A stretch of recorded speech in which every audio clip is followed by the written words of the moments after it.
শ্যামনগর গঙ্গার ঘাট।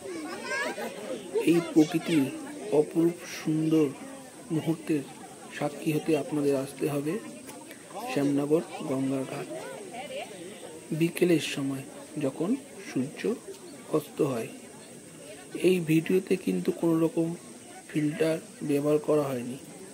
এটি সম্পূর্ণ ন্যাচারাল ভিডিও, যাকে এক কথায় র ভিডিও বলা হয়।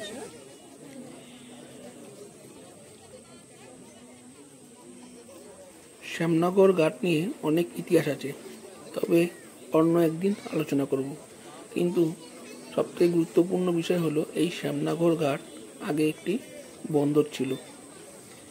আগে যখন নদী পথে বাণিজ্য হতো তখন এই গঙ্গা ঘাট ব্যবহার হতো, কারণ শ্যামনগর জুড়ে ছিল শিল্পাঞ্চল এবং বাণিজ্যিক স্থান।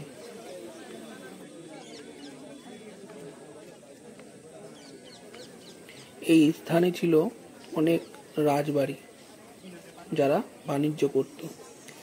আপনারা এই গঙ্গার ঘাটে আসবেন কিভাবে? একদম সহজ পথ। শ্যামনগর স্টেশনে নামবেন, শ্যামনগর স্টেশন থেকে নেমে হাঁটা পথে 5 মিনিট কি 10 মিনিট সময় লাগবে। শ্যামনগর স্টেশন থেকে নেমেই জিজ্ঞাসা করলে যে কেউ বলে দেবে শ্যামনগর গঙ্গার ঘাটটা কোন দিকে। প্রতিদিন বিকালে এখানে জনসমাগম হয়। এখানে প্রকৃতির এই সুন্দর রূপ দেখার জন্য এখানে অনেক মানুষ আসেন।